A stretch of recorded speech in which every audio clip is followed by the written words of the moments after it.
was pretty good, wasn't it? Yeah, they did a really good job. So thank you guys. Luke and Cooper, I know you are here every week. I don't know where you went. Thank you guys for being here every week. And Zachary and Caroline, thank you guys for being here this week. So anyway, if you're new here, my name's Dustin, and I'm excited to be here. So I think I need to start with thank yous. Now, if you're new here, we want to know you. I want to know you. So there's a card on the seat back in front of you. Either you can do it digitally or you can do it, just good old-fashioned with a pen. Either way, I want to know you. I want to get to know you. I want to take you to lunch. If I could do that, I'd love to take you to lunch. So if you'll just fill that out for me, that'd be awesome. So we're in the book of 1 Peter. So flip to 1 Peter. While you're going to 1 Peter chapter 5, I'm going to do some thank yous. So last week I wasn't here, obviously. I was in Arab with the Arab campus, and I preached over there just as an encouragement to them and just a reminder that we're sisters, right? We're all in this together, and that they're not alone, and we're not alone. And there's a great advantage to that we have lots and lots of people, like a good football team, a really good SEC football team. They're pretty deep, right? So you get injured, somebody gets injured or whatever, we got a backup behind them, somebody that can jump in and take it and do awesome stuff. And so we have that, being a church with 3 locations, and we have elders that can teach, like Elder Robbie, who taught last week. And I was listening to that while I was working out this week. And so the last 5 minutes, Robbie, were pretty awesome. I want to know where you stole it. But yeah, that was really, really, I was pumping the iron and got real fired up the last 5 minutes, especially. So thank you, Robbie, for sharing last week. But I was with Arab last week. Matt, for those of you who don't know, you'll get an update on Matt via email this week. But Matt has had, our campus pastor at Arab, he's had a rough go. Some life-threatening, life-altering illness going on in his life. And I think we finally have a game plan. Physicians have a game plan for how to move forward and how Matt and Rachel can move forward, how the Arab campus can move forward, and how we can move forward as a church. So continue to pray for them. So you 1 Peter chapter 5. So 1 Peter chapter 5, we've been in this series on 1 Peter for I don't know how long. Okay, in and out of it for the past year and a half, really. And so in January, I started thinking about, I'm the new pastor, and so at the lead pastor of Connect Church, the new teaching pastor at the Gunnersville campus, and so I'm like, I don't know that I want to do 1 Peter, the rest of 1 Peter, because it's pretty heavy. We want to talk about subjecting to authority and lots of suffering. And out of the blue, I had a person text me that I haven't texted with in 5 or 6 years. And she said, she's a friend, and she said, I just felt like God told me to tell you this. And I know it's awkward and I know it's weird. But she said, God said, preach through the Bible verse by verse, you won't kill your church. And I said, well, that's funny, because I was about to kill a sermon series on 1 Peter because I was afraid I would kill my church, preaching about suffering as soon as I arrived on first Sunday. And she said, well, that's funny, because my 21-day fasting and prayer emphasis has been on the book of what? 1 Peter. And you and I have reaped the benefits of being in 1 Peter for the last 3 months. And how God has just seemed to give us exactly what we need at exactly the right time over and over and over again. And so we were supposed to finish 1 Peter chapter 5 in 1 week. That would have been last week. And so after we read 1 Peter chapter 5, and then we were supposed to finish it this week. And after we read 1 Peter chapter 5, we're going to go another week. I don't know how long we're going to be in 1 Peter chapter 5, because 1 Peter chapter 5 is loaded with these incredible teachings about the character and person of God and how he transforms and changes our world. And so we're going to just look at verse 6 and verse 7 today. And you should memorize it, all right? Humble yourselves, therefore, under the mighty hand of God, so that at the proper time he may exalt you, casting all your anxieties on him, because he cares for you. Now that's when you got to preach a whole sermon. You got to preach on that run-on sentence for like weeks. It is rubber meets the road. It's a lot more fun than preaching on subjecting to authority and to employers, right, and to bad spouses. It hits us right in the heart of life. So when you look at it, what is it that jumps off the page to you? What is it that just reads off the page immediately. I mean, it could be the whole sentence, right? Humble yourselves, therefore, under the mighty hand of God, and in the proper time, he will exalt you. Casting all your anxieties, or those of you reading King James, or New King James, right? All your cares on him, because he cares for you. You know, I think what jumped off the page to us immediately was the problem. The problem that we all are dealing with, that no matter what situation or circumstance we're in, we got some pretty heavy stuff. We got some spiritual warfare going on here, right? In our congregation and in our community. It seems like we're just being attacked over and over in the last few months, right? The last 2 weeks have just been absolutely nuts. There's just bad stuff happening, right? People being sick, people having real heavy life struggles, people passing away. And so this is again, God just being so gracious to us to just give us that one truth, right? Humble yourselves. But this idea of anxiety, it permeates our world. It's something we all experience. And when you think of the word anxiety or anxiousness, we might say, or cares, as the King James would say, what is it about it? The reality is we all experience it. And we see it as a great big enemy, right? Because it's something that everyone from young and to old experiences, right? If you're a little kid hiding behind a tree, playing hide and seek in the dark, what did you do? You start squirming like this, right? Because you feel that urge to go to the bathroom for some crazy, nervous, anxious reason. Then you become adult and you realize it's far more than just I have this urge to go to the bathroom, right? I'm dealing with heavy life experiences, and then some of us may be dealing with panic attacks and clinical anxiety and things like that. So we go from something as simple as a nervous kid behind a tree and playing hide and seek to an adult with life-altering, life-changing difficulty that we're struggling with. Anxiety is sneaky, though. That's your first point. So when we read this text, and what does it say about me and you? What does it say about humanity? It says that we're anxious creatures. It just indicates that you and I, because of who we are, because of the persons that we are and the struggles and the difficulties that we have, and the world that we live in, remember, Peter's talking about suffering over and over again. We are anxious creatures. We are going to experience anxiety. And sometimes we can identify it, but sometimes it's sneaky. Sometimes it sneaks up on us, and it's difficult to understand and difficult to comprehend. And even some of us may not even realize that we're experiencing it. I know in the first time in my life that I really began experiencing kind of more than that child anxious or nervous about some situation where I was experiencing difficulty that I didn't know how to find the solution to, that I didn't know how to solve the problem that I was facing. I realized, this not in my stomach, it's anxiety. Right? This feeling that I can't even drink water for my stomach hurting. I realized, it's not anything like any sickness I have, it's anxiety going on. And so, you begin to learn that as you grow older, as you experience it. But when this word that is used for anxiety, that's in the King James is translated cares, is used two other times. It's a noun. It's used as a noun, not as a verb. Like I'm feeling anxious, right? That Jesus would say in Matthew 6, do not be anxious about anything, right? Paul would say in I think Philippians. But it's not a verb, it's a noun. It's the things that you care about. Jesus uses it in Matthew 13, and Paul uses it in 2 Corinthians 11. So let's turn over to 2 Corinthians 11 first. 2 Corinthians 11, chapter 11, verse 28. Now, 2 Corinthians chapter 11, Paul is talking about all the bad stuff that's happened in his life. Right? All the difficulty that he's faced, all the suffering that he's gone through.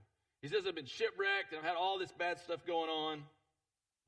He gets to the end of it, and he's just been bragging and boasting about all the suffering that he's experienced.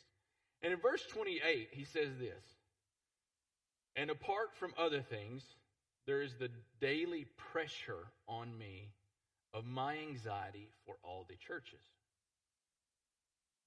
Now, again, he's not saying that a verb like I'm experiencing at this moment, but it's a noun.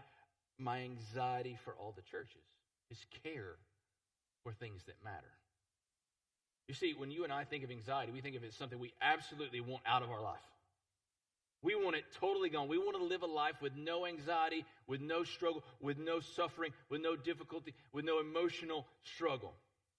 Paul seems to indicate that he is living this life with that struggle for the benefit of someone else, for the benefit of the church.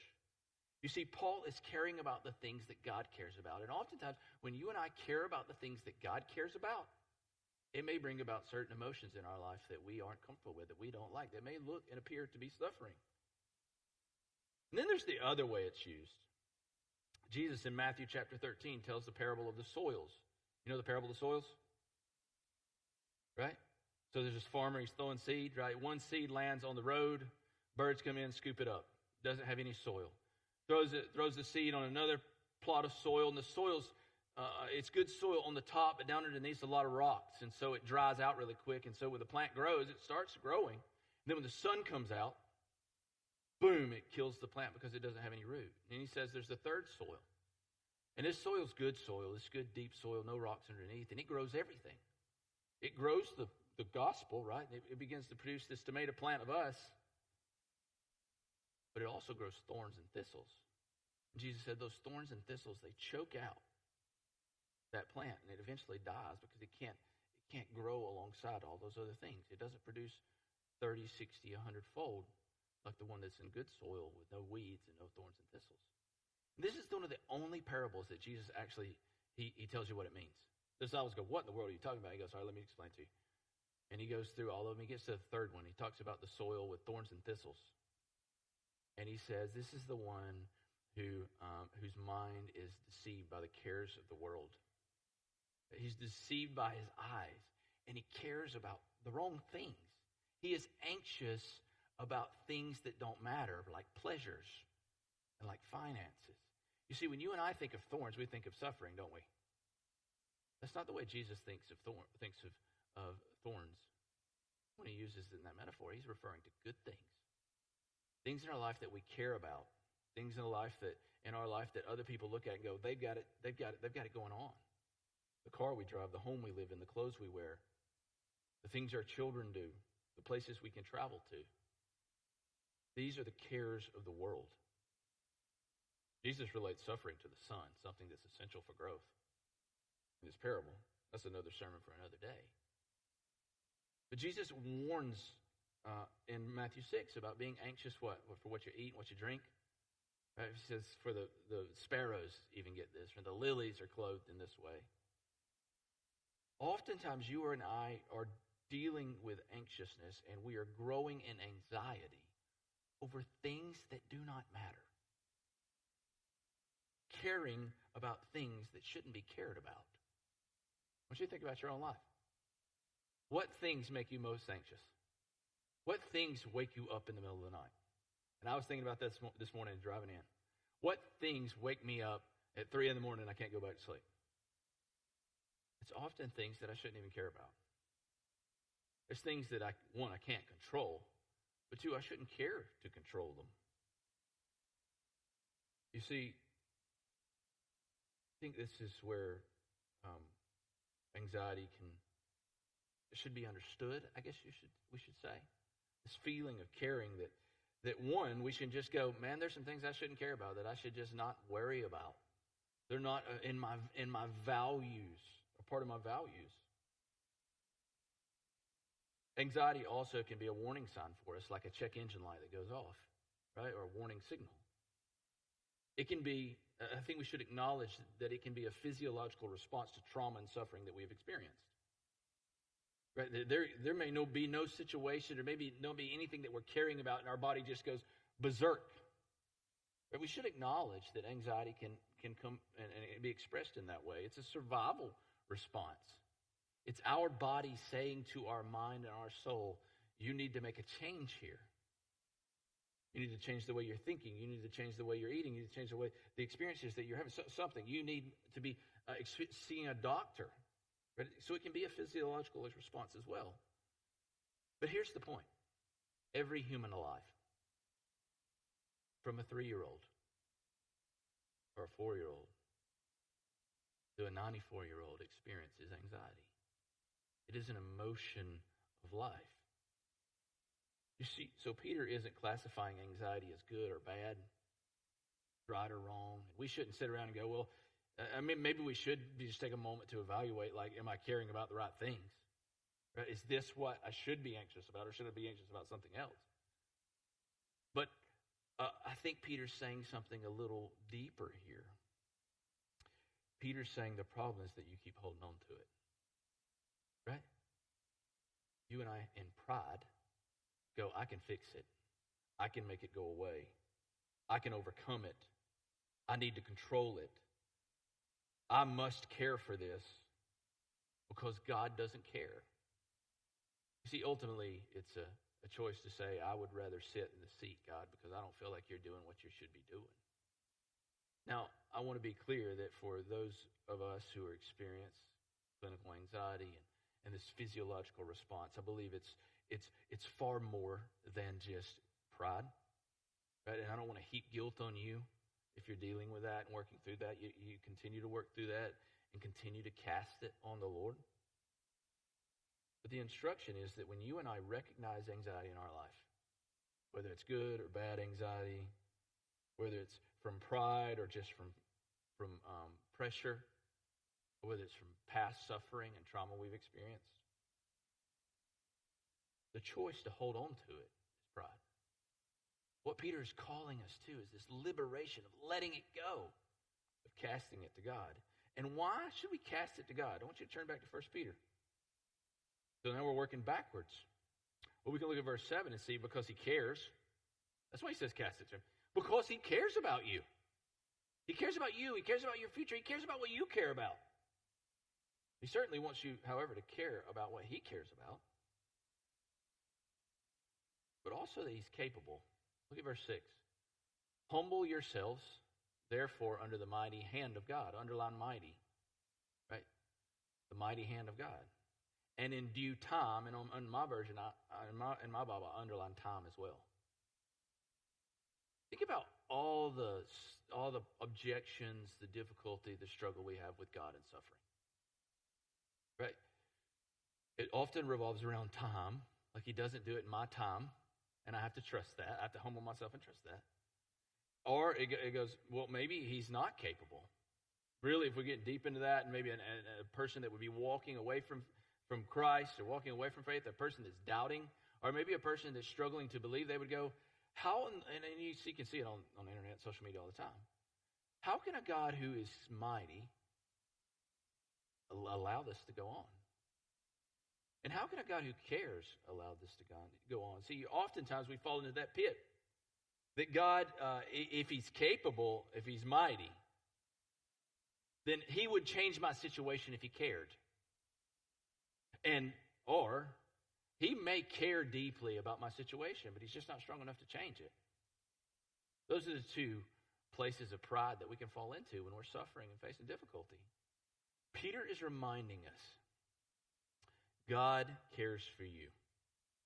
Unlike any other religion on the planet, on any other religion that was Greco-Roman, any other religion that was Aztec, Native American, there has been no God that cares like our God. A God that cared so much that he would humble himself. Right? Philippians 2.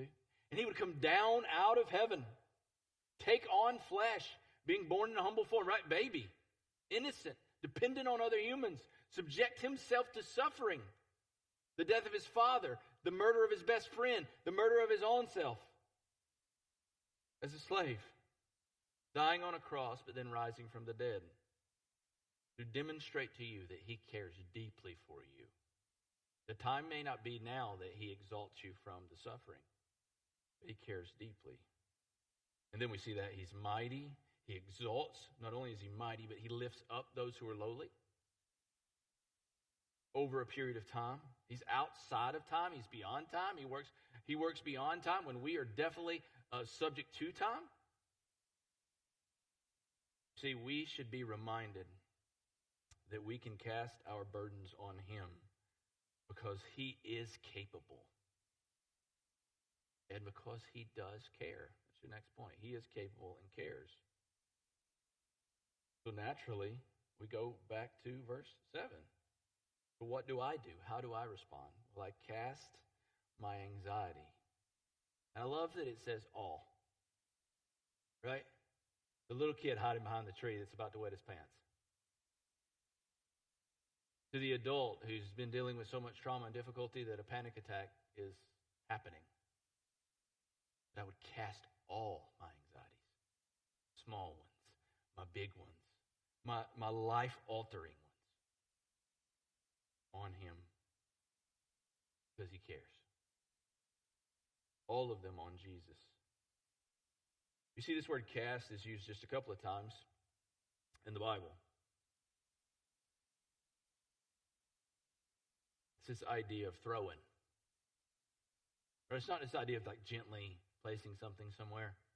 It's this idea of like, get it off and throw it. Literally throwing rocks or throwing a fishing net off of a boat, right? You're not doing it lightheartedly. You're doing it with intensity, with intent that you get it away from you. Jesus says, cast it, throw it. Throw it on me. I have in my notes what John shared with you earlier, right? Matthew 11, 28 through 30. Come to me, all who are labor and heavy laden, and I will give you rest. Take my yoke and learn from me, for I am gentle and lowly, and you will find rest for your souls.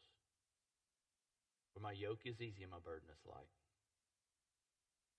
You and I should let him carry it. He offers the trade. He's already brought about his part of the trade. Right? He's already taken the heavy lifting. The heavy lifting of the cross and sin and heaven and hell and us getting to God. He's taken that lifting off of us.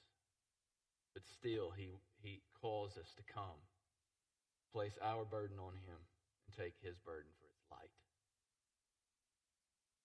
You know, I think we get to this idea of casting, and I'm going to finish up, guys. I don't know where you are, band. You're backstage. You guys can come on out. We were talking in staff sermon prep, and John made this funny comment. He said, it's kind of like quicksand.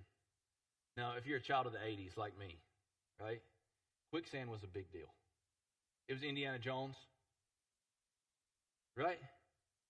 Like all the movie and quicksand. It was like you had to know if that creek had quicksand in it or not, and you had to know how to defend yourself against quicksand, right? How to get out of that trap. Never experienced quicksand in my life, unless you consider anxiousness and anxiety quicksand. Right? What about, the thing about quicksand is the more you wiggle, the more you strive, the more you fight, what happens? You all know because you've experienced it, or you've seen it. You were prepared for it. But you sink. The quicksand swallows you the more you wiggle. So the Bible would say, be still and know that I am God. So step one, I think when we think of this idea of casting, you're going to go, it's quicksand. It's choking me down. So I'm going to be still and know that he is God. 1. 2, I'm going to call out for help. Right? If you're caught in quicksand, be still and start yelling for help. This is the rule. Start yelling for help. I was thinking about that this morning. There's just such value, and I think I've shared this with you guys early on, like the first 2 weeks of the year. Like this power of song that we have as humans. Right? To express emotion unlike any other being on the planet, or creation of God on the planet. And this gift that God has given us to get that out. Rule of quicksand, be still, stop moving, stop striving. Number 2, call out for help, call to God. Be honest with God. If you're struggling to understand if he cares with your suffering, you're going to tell him. If you're wondering if he's capable or when the time will come, ask him. For me, it comes out in song a lot, even though I can't sing. And then thirdly, I think the third rule of quicksand is when the help comes, accept the help. Recognize the help, right? That oftentimes, and I think what 1 Peter chapter 5, we think about the context of what Robbie preached last week. Church. The hands and feet of God of Jesus on earth is the church. We need each other. And we ain't playing around here. I was thinking that. It's a 9 a.m. service. we singing, we worshiping. We're not playing around. Satan may be attacking us. He may not like what's going on. But we're going to be here together. Take the help. Stop wiggling. Stop striving. Call for the help. And when the help comes, recognize it. Grab the hand. Hand of God that may be your brother, maybe an elder, maybe a deacon, maybe a life group leader, maybe a sister.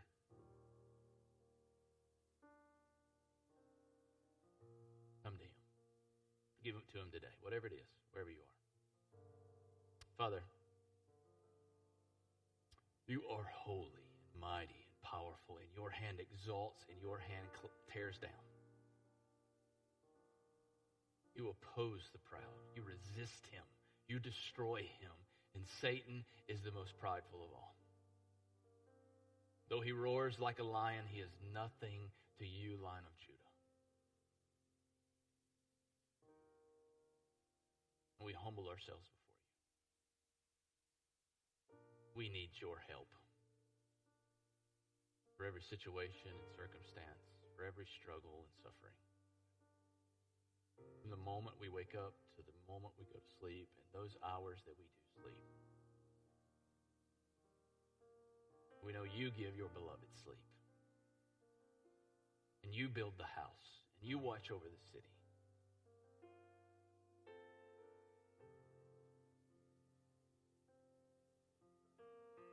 Thank you for the cross.